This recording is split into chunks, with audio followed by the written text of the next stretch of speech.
12 নম্বর জাতীয় সড়কের ওপর মুর্শিদাবাদের বেলডাঙ্গা ও রেজিনগরের ঠিক মাঝামাঝি জায়গাতে মরাদিঘি এলাকায় বাবরি মসজিদের শিলান্যাসের প্রস্তুতি শেষের মুহূর্তে আর কয়েক মিনিট বাদেই শুরু হবে কুরআন তেলাওয়াত এবং সেই মঞ্চ থেকে রিমোটের মাধ্যমে বাবরি মসজিদের শিলান্যাস করা হবে। জাতীয় সড়ক সচল রাখতে পুলিশের ব্যারিকেড ও ট্রাফিক নিয়ন্ত্রণ করার জন্য পুলিশ মোতায়েন করা হচ্ছে। আজ হুমায়ুন কবিরের বাবরি মসজিদের শিলান্যাস হবে, তার জন্য বিভিন্ন এলাকা থেকে উৎসাহী জনতা তারা নিজের পক্ষ থেকে মাথায় করে ইট নিয়ে আসছেন শিলান্যাসের জায়গায়।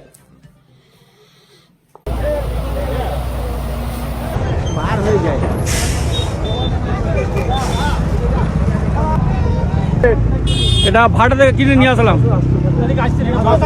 এটা ভাটা থেকে কিনে নিয়ে আসলাম।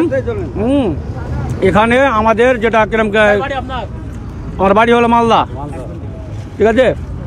এখানে বাবরি মসজিদের জন্য আমরা দান করেছি, হ্যাঁ মাথায় করে বয়ে নিয়ে আসছি।